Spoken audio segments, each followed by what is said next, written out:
Hola, mi nombre es Marisol y soy la abogada de la Oficina de la Mujer. El día de hoy quiero hablar acerca de la violencia intrafamiliar. Voy a explicar en qué consiste, su procedimiento, quiénes intervienen y los delitos especiales que son creados en este contexto. Para comenzar, tenemos que definir qué se entiende por violencia intrafamiliar. Y esto está establecido en el artículo 5 de la Ley 20.066. Y lo establece como todo maltrato que afecte la vida o la integridad física o psíquica de una persona. Luego comienza a hacer una diferencia entre el tipo de relación o el parentesco que se tenga entre la familia y a quién se le hará extensiva esta violencia intrafamiliar. Primero dice, quien tenga o haya tenido la calidad de cónyuge con el ofensor. Entonces, que tenga marido o mujer o que haya tenido ex marido o ex mujer o una relación de convivencia con él. Ya sea una convivencia por acuerdo de unión civil o una convivencia de hecho. O sea, pariente por consanguinidad en toda la línea recta. Eso significa consanguinidad en la línea recta, tenemos ascendente y descendente. Los ascendientes son los padres, los abuelos, los bisabuelos, y los descendientes son los hijos, los nietos, los bisnietos. O sea, colateral hasta tercer grado inclusive. Esos son los hermanos, los tíos, los sobrinos, ya sea del ofensor, de su cónyuge o actual conviviente. También es extensivo para los padres de un hijo en común que sin que haya mediado convivencia hayan tenido un hijo como una relación de pololeo, por ejemplo, o respecto de un que recaiga sobre un menor de edad, o también de un adulto mayor o una persona de discapacidad que esté a cargo de un grupo familiar o de alguna persona de un grupo familiar. Tenemos dos clases de procedimiento cuando hablamos de violencia intrafamiliar. Primero, la violencia intrafamiliar en sede de familia y violencia intrafamiliar en sede penal. Respecto a la violencia intrafamiliar en sede de familia, el tribunal competente para conocer de estos hechos, como estamos en el Quisco, el tribunal competente es el Tribunal de Familia de Casablanca. ¿Y cómo va a conocer el Tribunal de Familia de Casablanca? Va a conocer a través de una demanda o una denuncia. ¿Quién puede denunciar? Cualquier persona puede denunciar, cualquier persona que conozca que otra está sufriendo de actos constitutivos de violencia intrafamiliar. También la misma víctima, sus ascendientes, sus padres, abuelos o sus descendientes, sus hijos o nietos, o el curador de una persona con discapacidad.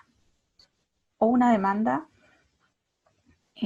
ya esto es un acto por el cual se le encarga a un abogado o abogada que realice un escrito y establezca los hechos y respecto del derecho. También que haga referencia al derecho y también que los represente en audiencia o en juicio. Ya, el tribunal con el solo mérito de la denuncia o la demanda va a dictar ciertas medidas cautelares. Y una de ellas puede dictar medidas cautelares personales cuando establece que o se percate de que existen situaciones de riesgo. ¿Ya? Las situaciones de riesgo las vamos a ver en la próxima diapositiva. Siguiente.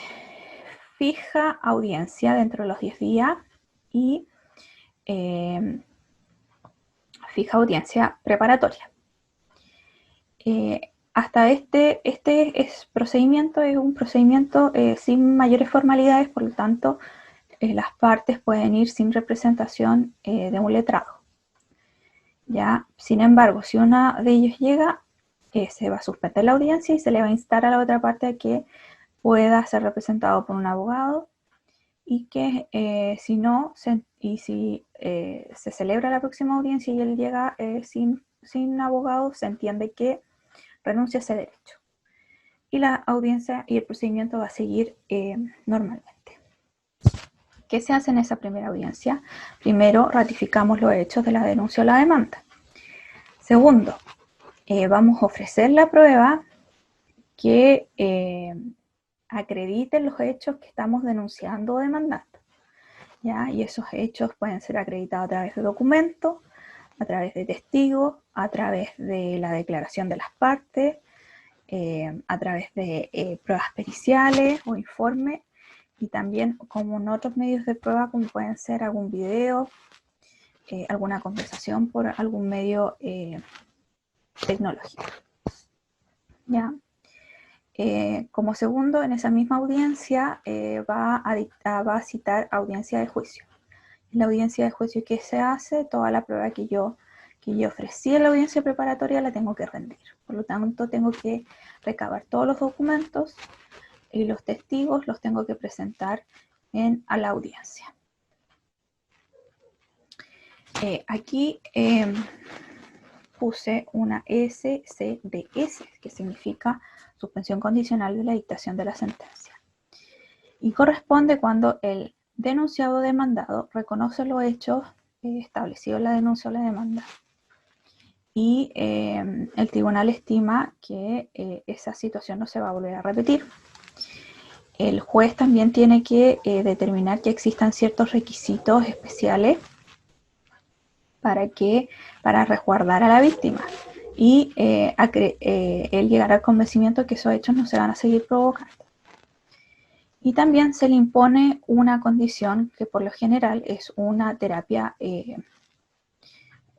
psicológica, ¿ya? Y eso va entre 6 meses a 1 año. Cumpliendo esa condición, la causa termina. Existen otras formas de dar término a la sentencia, como puede ser una de ellas, a dar término al procedimiento, mejor dicho, es que el tribunal se declare incompetente porque los hechos denunciados revisten un delito. Por lo tanto, él no puede conocer de delitos ya que un juez de familia y remite los antecedentes al Ministerio Público para que éste investigue. Y hay otras formas de poner término también, pero lo más normal es que termine con una sentencia. Y la sentencia puede ser condenatoria o absolutoria. ¿Cuáles son las situaciones de riesgo que hacen acreditar o permiten al tribunal tomar medidas cautelares, personales?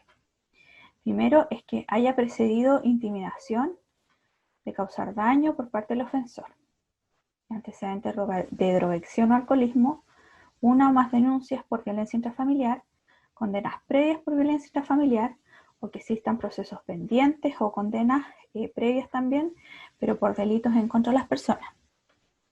Que existan antecedentes psiquiátricos o psicológicos que denoten que tiene una personalidad violenta, o también cuando el denunciado se niega a poner término a la relación y esta es de forma violenta.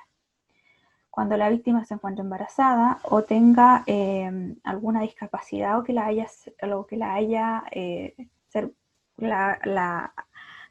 sentir vulnerable o que la haga tener una condición que la hace vulnerable.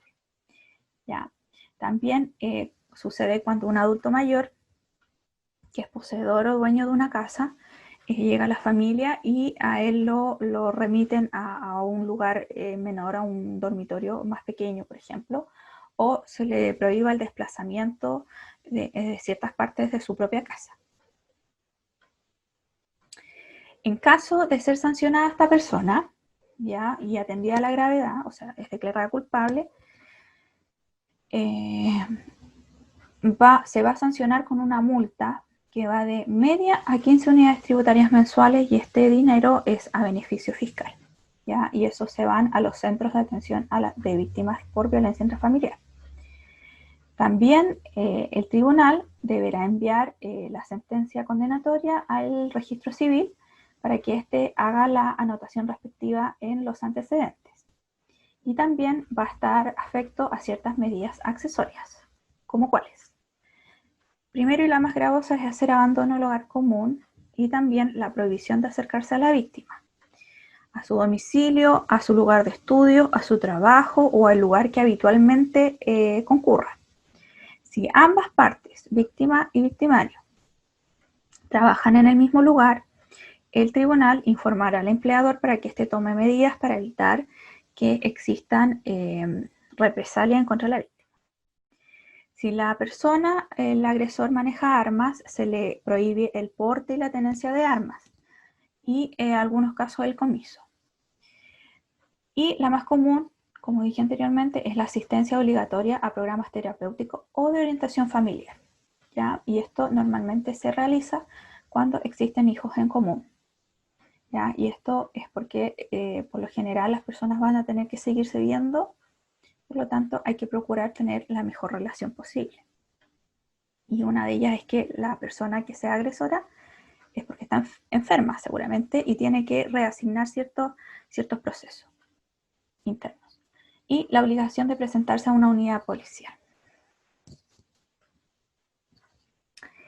Ya. Ahora vamos a pasar a la violencia intrafamiliar constitutiva de delito.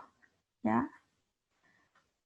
Tribunal competente para conocer respecto a estas causas, como estamos en el Quisco nuevamente, el tribunal competente para conocer estas causas es el juzgado de garantía de San Antonio. ¿Y cómo va a conocer el juzgado de garantía de San Antonio? A través de una denuncia o una querella, ya por las mismas personas que antes nombramos.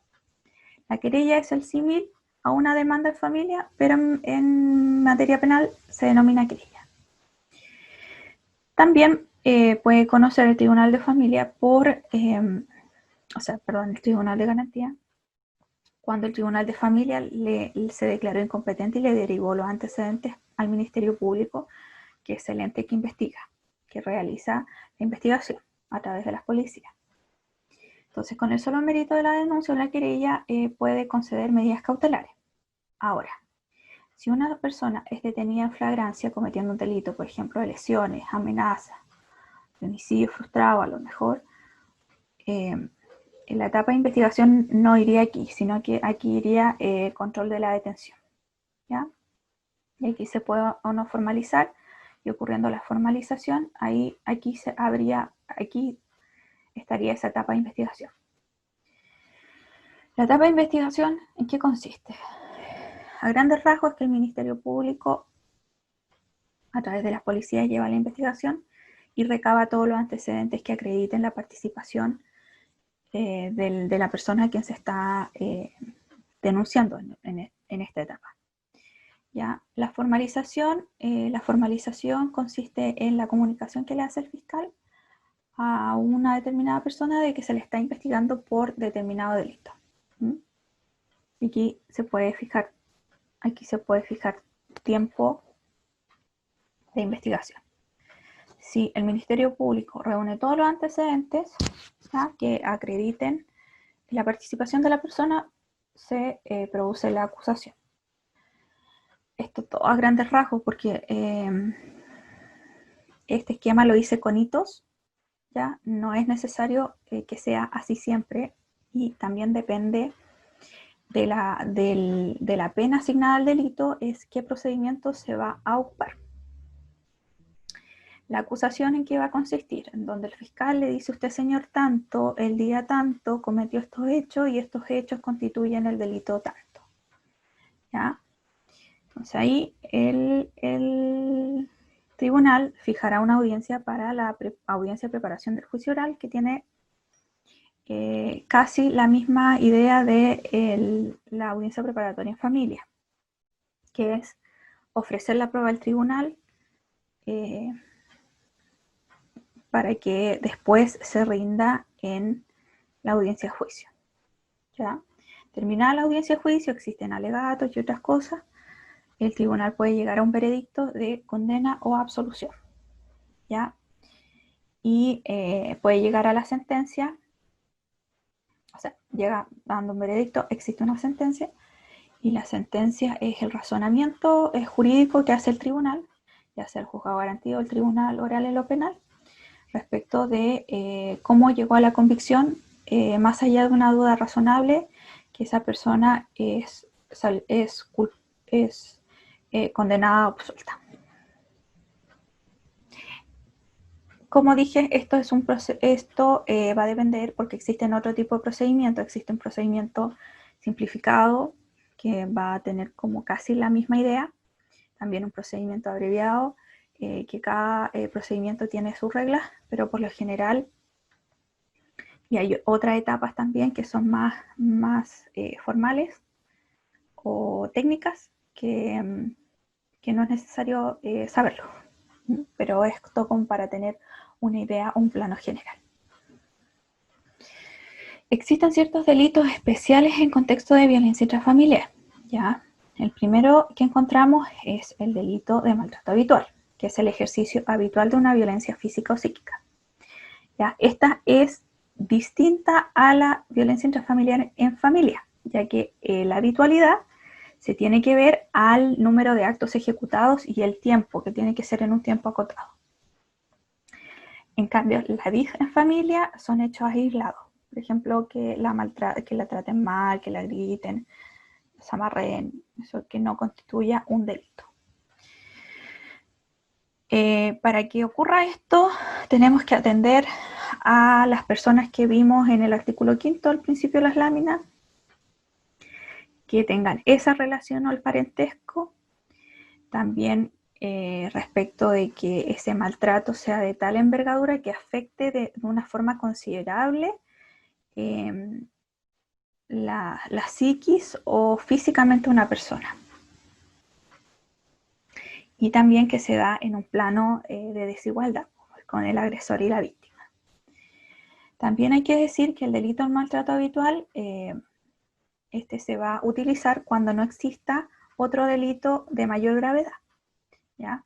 Porque si hay otro delito de mayor gravedad, por ejemplo un femicidio frustrado, se va a atender a ese delito y no al maltrato habitual. Respecto a las lesiones se clasifican dependiendo a la discapacidad que produzcan al afectado o a la víctima, mejor dicho. ¿Ya? Las lesiones leves no existen en contexto de violencia intrafamiliar. El piso de las lesiones de violencia intrafamiliar son las lesiones menos graves. Y de ahí hacia arriba, ¿ya? Para tener ese panorama. También está el femicidio, ¿ya? Que este artículo sufrió una modificación con la ley Gabriela en marzo de este año, del 2020. ¿En qué consiste el femicidio? Es el hombre que matare a una mujer que es o ha sido su cónyuge o conviviente, o con quien haya tenido un hijo en común. Y la modificación agregó a quien matara a la mujer en razón de tener o haber tenido con ella una relación de carácter sentimental o sexual sin convivencia, ¿ya? Entonces aquí agrega el pololeo como una de las circunstancias del femicidio. Respecto de esto también existe femicidio cuando un hombre mate a una mujer por el solo hecho de serlo. Y existen ciertas circunstancias, ¿ya? Y se van a considerar que se realizó en razón de su género. Primero, consecuencia la negativa de establecer una relación sentimental o sexual con ella. Segundo, respecto a una mujer que ejerza el comercio sexual o haya ejercido la prostitución. Tercero, haberse cometido tras haber ejecutado un delito de violación o de violencia sexual. Cuarto, haber realizado con motivo de la orientación sexual, ¿no? Identidad de género o expresión de género de la víctima. Quinto, haberse cometido respecto a la situación que da en circunstancias de manifiesta subordinación en las relaciones desiguales. Eso significa que un hombre se siente superior por el solo hecho de ser hombre y la mujer está relegada a un segundo plano, por lo tanto, él tiene el derecho y el deber sobre esa mujer, ya que es una cosa para él. Existen también circunstancias que son agravantes a la responsabilidad penal y otras atenuantes, ¿ya? Eso significa que, por ejemplo, un delito tiene una pena asignada y se da un marco de un máximo y un mínimo. Entonces, dependiendo de eso, en qué se va a mover el tribunal respecto de qué pena va a imponer a esa persona que resultó condenada. Entonces, respecto de esto, existen estas circunstancias que son agravantes. Entonces, estas son especiales. Primero, que la víctima se encontrara embarazada. Segundo, que la víctima sea una niña, una adolescente menor de 18 años o una mujer adulta mayor o con alguna discapacidad. Ejecutarla en presencia de sus ascendientes o descendientes, eso de sus padres o sus hijos, o de sus nietos o sus abuelos.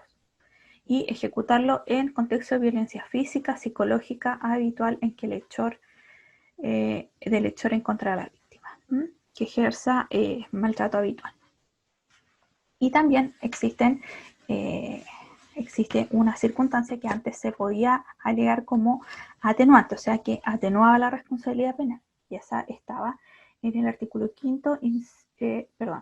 11, número 5 del Código Penal. Y esa dice lograr por estímulos tan poderosos que naturalmente hayan producido arrebato y obcecación. ¿Eso qué significa? Se daba casi siempre cuando se decían delitos pasionales. La mató porque la descubrió que la engañaba. ¿Ya? Eso no se puede alegar como atenuante, debido a que una persona normalmente, si se entera que la engañan, es natural que esté enojado o que esté triste. Pero lo que no es normal es matar a alguien o golpear a alguien porque realizó esa acción. ¿Ya? Esas no son conductas de una persona normal que tiene adecuado control de impulso. Por lo tanto, no corresponde. Para finalizar, podemos llegar a la conclusión que la violencia intrafamiliar sucede porque el agresor ejerce una relación de abuso en contra de sus víctimas. ¿Ya? Entonces esa relación, que se supone, como vimos, que tiene que ser de amor o cariño, ya sea porque eligió a esa persona para estar con él o porque nació en esa familia, tiene que respetar a sus parientes o en general uno tiene que respetar a las personas por el hecho de ser persona, ¿ya? Pero en general lo que hace es burlar el afecto y la confianza que se le da. ¿Por qué? Porque él tiene mal asignados sus roles, ¿ya? Que él está en una posición de superioridad por sobre las otras. Tenemos que decir también que la Oficina de la Mujer está trabajando desde el día cero de la pandemia. ¿Ya? Tenemos ayuda psicológica, ayuda jurídica, la cual comparecemos en audiencia cuando se nos requiere. Si necesita ayuda psicológica, también puede escribir o nos puede llamar a oficinamujer@elquisco.cl o también al número más 569-918-31258. Entonces, para terminar, te quiero decir, mujer, eres fuerte y te queremos viva. Que estén bien.